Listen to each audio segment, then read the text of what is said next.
Quiero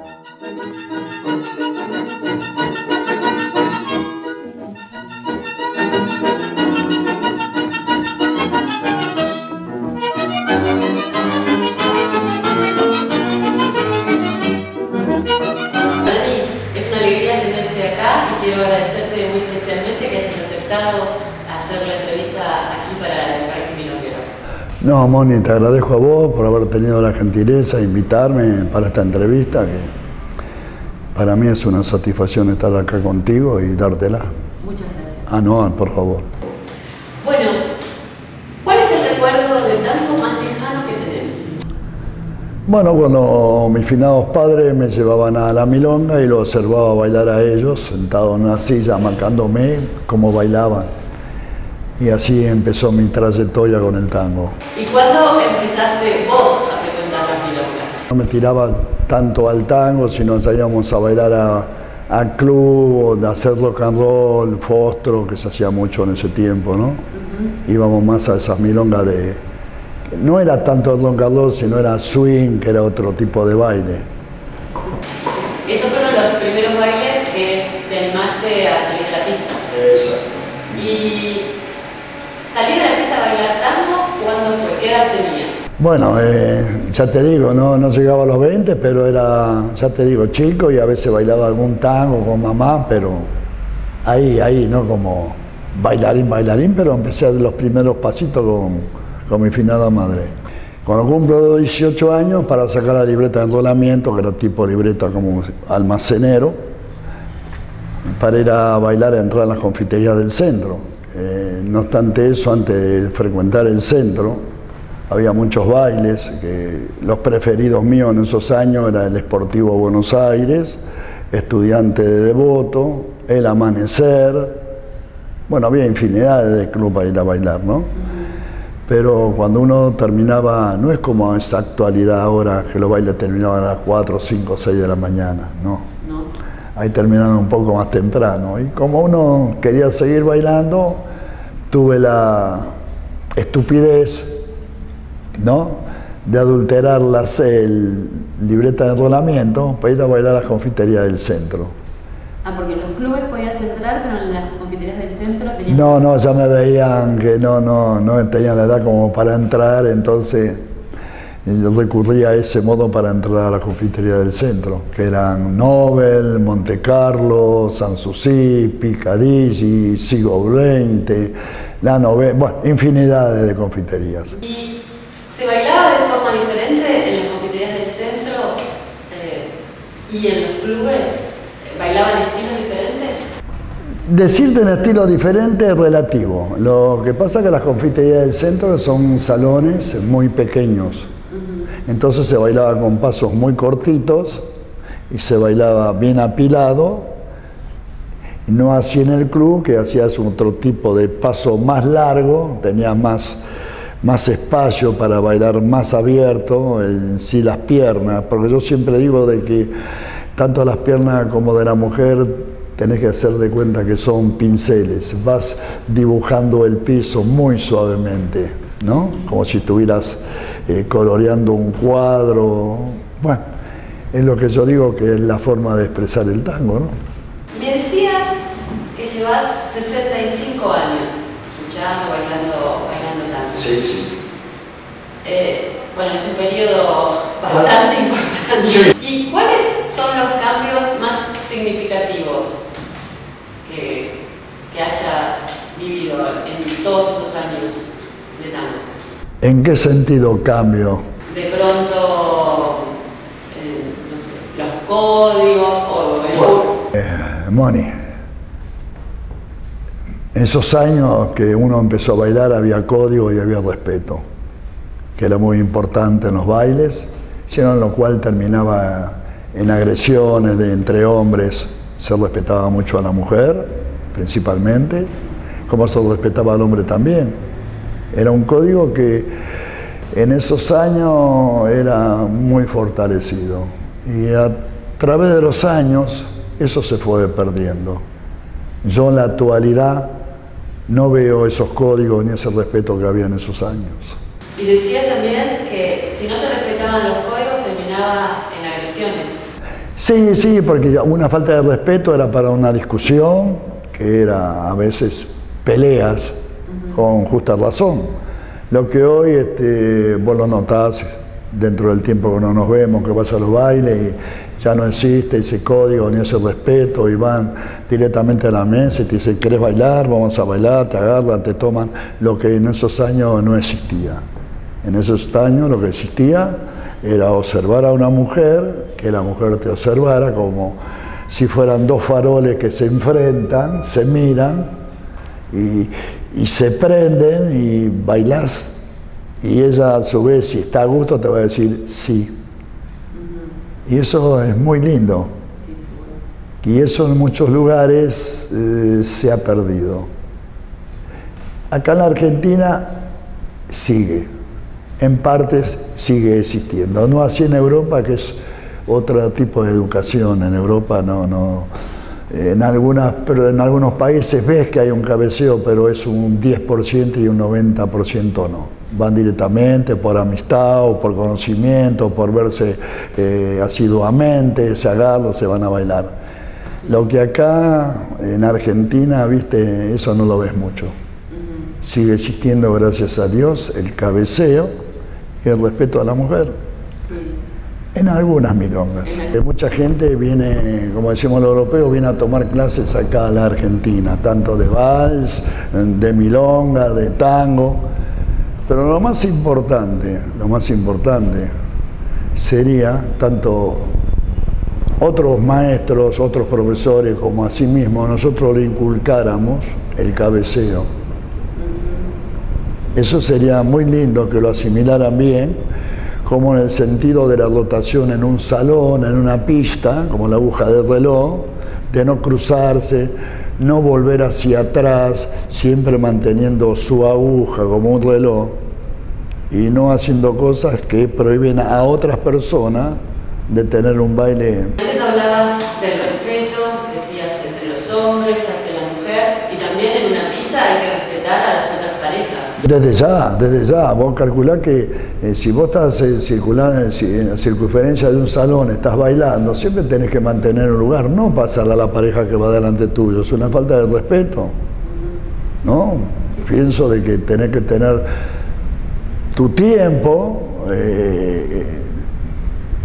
y en lugar de avanzar, de mantenerte, de no pasar a esa persona, mantenerlo, tampoco que una pareja se te para a conversar y vos estés esperando que terminen de conversar para vos seguir bailando. ¿No? Ya sería una falta de respeto hacia los otros bailarines. Dani, y antes me comentabas sobre el respeto que había entre los amigos y me decías esto de los bailadores. ¿Nos podés contar un poquito de...? Los bailes de antes no eran como los de ahora. En el sentido, te lo voy a explicar ahora, eran salones que no es prácticamente en clubes, eran clubes, que el bar no estaba dentro del salón, el bar estaba fuera del salón. O sea que todo sobre las cuatro paredes, sillas, como estoy en este momento sentado yo, alrededor de la pista, y en el centro de la pista se armaba un hongo de hombres. Y entre el hongo y la silla de alrededor del salón se bailaban las parejas. Entonces, uno iba girando en el hongo, caminando alrededor del hongo, observando a la persona con la que quería bailar, ¿no? Hasta encontrar la persona que le agradara. Entonces lo observaba como yo te observo en este momento a vos, y si vos me estás observando como yo te estoy observando a vos, te cabeceaba diciendo, ¿bailás? Y tú me estabas diciendo que sí. Entonces yo avanzaba hacia tu silla, esperando el momento que tú te levantaras, te tomaban los brazos y empezamos a bailar. Ahora, si la persona, vos lo observabas y retiraba la vista porque esa persona no tenía interés en bailar contigo.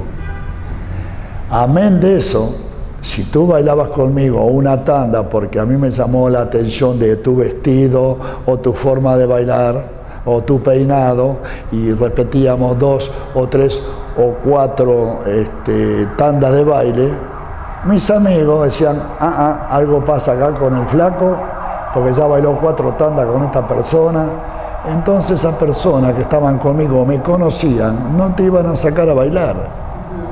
Amén de aquellas personas que no me conocían, sí te iban a cabecear. Yo no tenía por qué ir a decirle a la persona, ¿por qué la sacaste a bailar? No, eso, cada uno, eso estaba en la mujer, si quería continuar bailando conmigo o le interesaba a la otra persona que lo sacaba a bailar. Pero de las personas que estaban conmigo, no te iban a sacar a bailar. Ahora, si veían que yo dejaba de sacarte a bailar a vos y vos dejabas de bailar conmigo y bailabas con otra persona, esa gente te iba a decir, con el flaco no pasa nada, la vamos a sacar nosotros. En la época que vos bailabas siendo joven, se respetaba muchísimo y se reconocía a los bailarines excepcionales.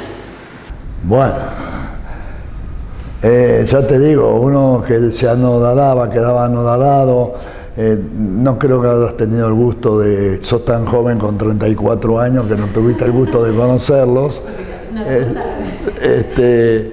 Bueno, estaba Tim, mismo Bianchi era una persona baja, pero entraba él en esos años Almagro de Gascón, un baile que después fue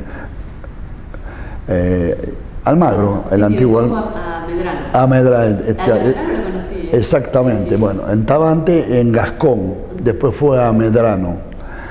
Y había en ese entonces bailarines que estaban, bueno, decirte apellidos, Enrique, que después terminó muchos años dando baile en Canning. Estaba Jorge Márquez, Raúl Bravo, el Chino Perico, bueno, que te voy a nombrar de esos años, Petróleo, mismo Carlos, Cope,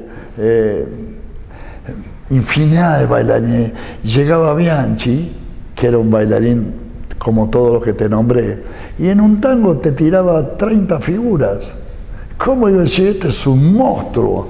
Y veías eso y quedabas, pero se te hinchaba el pecho, veías, mira qué bailarín, algún día bailaré así, ¿entendés?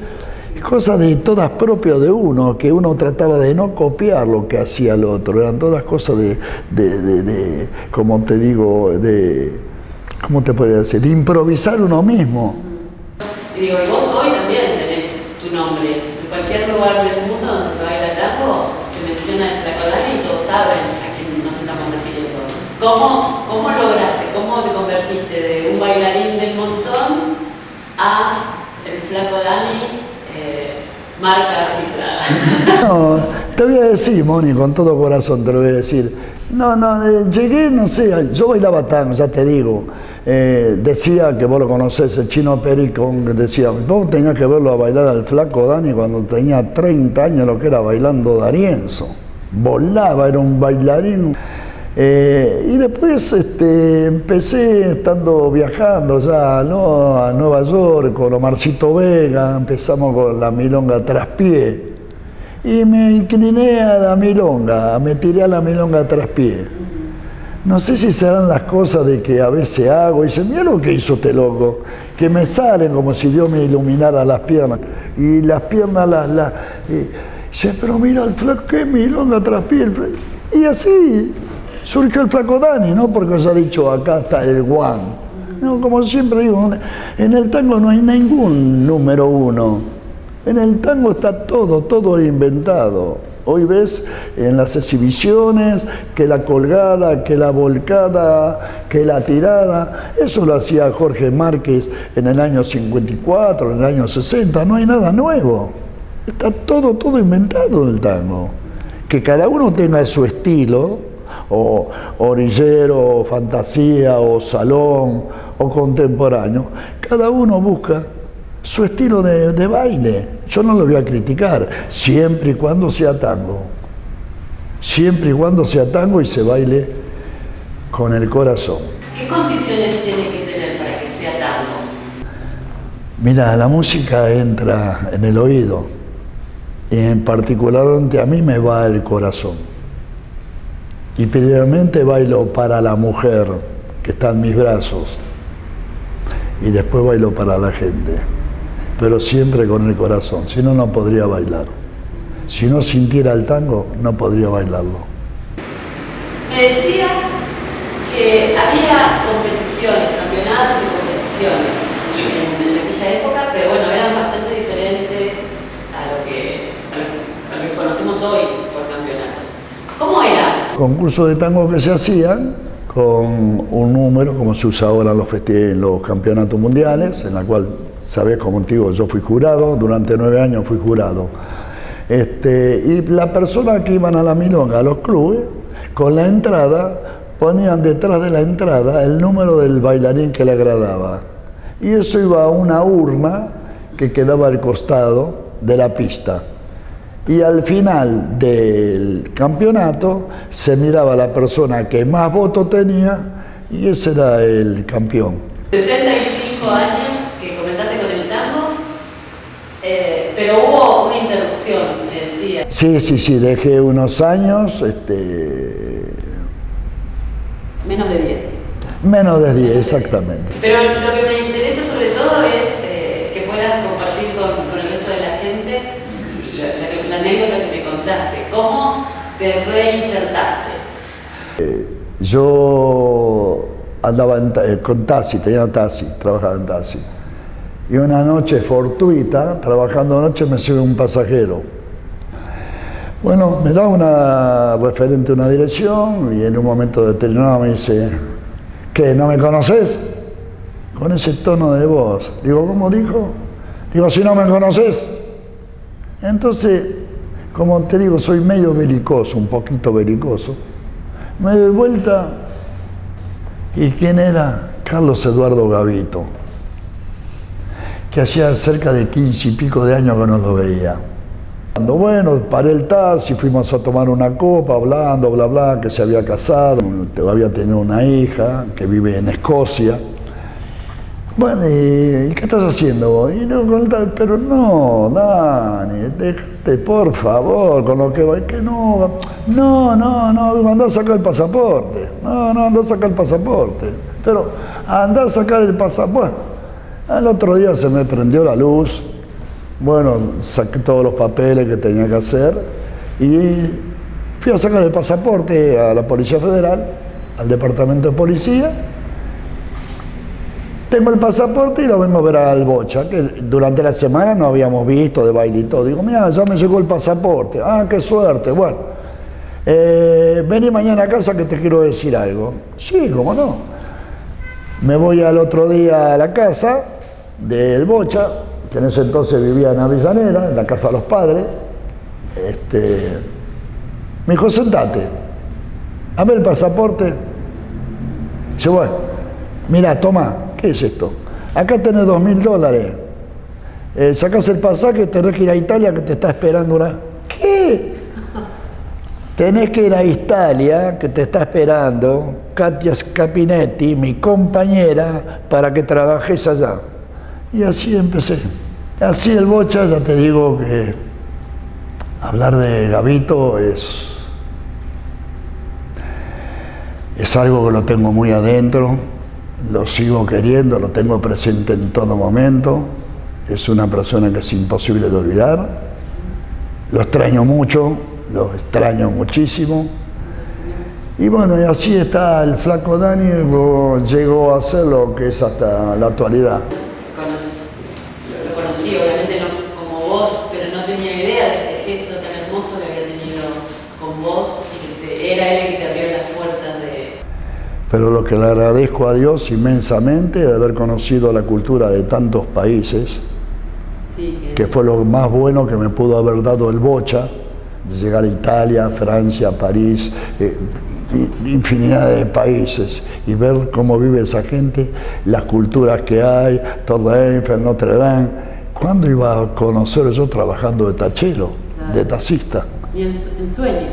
Claro, esa fue la mayor fortuna que me dio el tango. Bueno, y a propósito de eso, aprovecho para mostrar...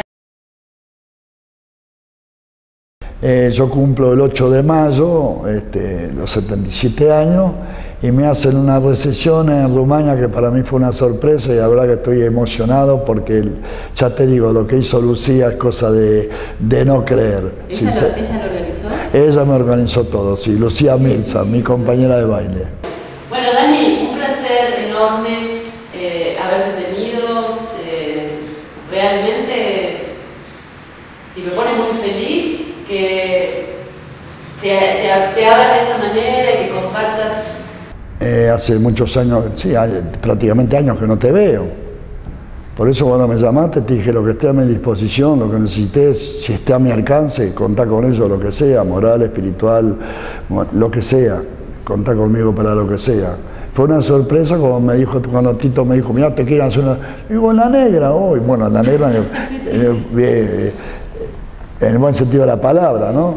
Digo, Moni, sí, cuando ella diga, y bueno, y así. Bueno, muchísimas gracias. No sabés cuánto valoro yo y digo, realmente a vos hoy y los milongueros, la gente del tango que ha pasado y que se brindó de esta manera, para mí son tesoros, todos ustedes. Sí, porque vos prácticamente estuviste entre nosotros, pero amén para toda la gente que va a ver esta entrevista, como mujer, como maestra, como profesora, traten de tomar clase con ella, créanme de verdad que no se van a arrepentir. Thank you, será hasta la próxima. Muchísimas gracias. Muchísimas gracias, bueno, eso no lo esperaba realmente. Una cosa que no te salvas. Sí. Si tuvieras que definir el tango con una palabra, ¿cuál utilizarías? Lo amo. Lo amo. Gracias. Sin amar no podés hacer nada. Muchas gracias. No, a vos, Moni, te agradezco la atención. ¿No querés bailar? Pero ¿cómo no? Entonces vamos a bailar. Ok.